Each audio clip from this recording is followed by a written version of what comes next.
మనుషులకును ఆత్మలకును మధ్య గల పరస్పర సంబంధం, పరిశుద్ధుల సహవాసమును గూర్చి ఇంకా మహారుషి చెప్పిన సంగతులు ఇలాగున్నవి.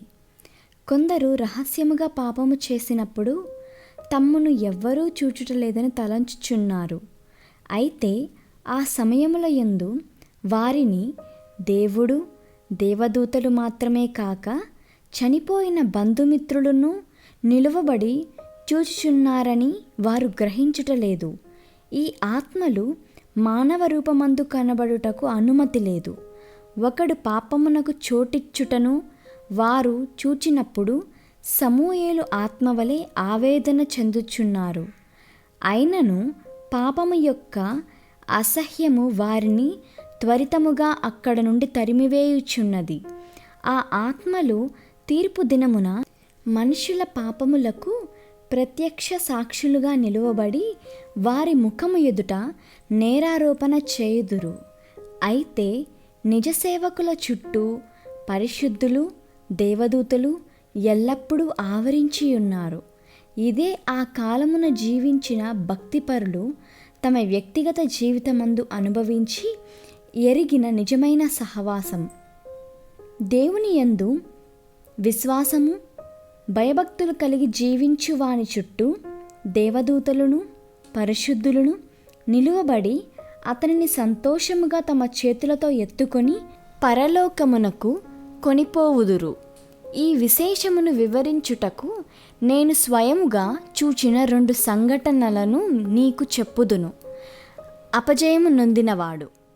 ఒకప్పుడు ఒకడు గదిలో రహస్యముగా అసహ్యమైన పాపములో మునిగియుండెను.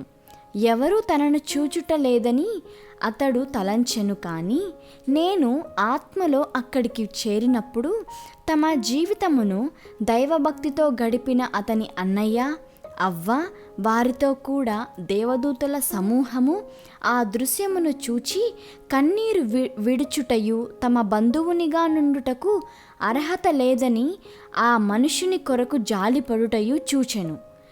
కొంత సమయములో పాపము యొక్క అసహ్యము వారిని అక్కడ నుండి తరిమివేశెను. మనము చేయు చెడ్డ పనులను బట్టి చనిపోయిన మన బంధువులకు ఆవేదన కలిగించుచున్నామన్నది ఇందును బట్టి బహు స్పష్టమగుచున్నది గదా. మనము వారిని అలాగు బాధ పెట్టకుండుటకు ప్రభువు సహాయము చేయునుగాక. జయము నొందిన వారు. మరో కాలమందు పిట్స్బర్గ్ నగరం మందు పాపముతో పోరాడుచుండిన ఒక వ్యక్తిని నేను చూచితిని. అతడు పాపమునకు లొంగిపోవునేమో అను పరిస్థితి కొన్నిసార్లు ఏర్పడెను. కానీ తన తీవ్రమైన ప్రార్థన, పట్టు విడవని ప్రయత్నమును బట్టి ఎదిరించి తుదకు జయము పొందెను.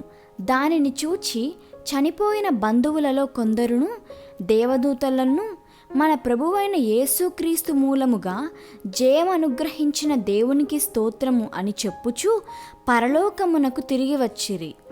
మానవుని ప్రతిక్రియ ఎలాగు గమనించబడుచున్నదనియు, మంచి పనులు, చెడ్డ పనులు చనిపోయిన బంధువులకు ఎలాగు సంతోషమును, వేదనను కలిగించుచున్నవనియు ఇందును బట్టి నీవు గ్రహించవచ్చును.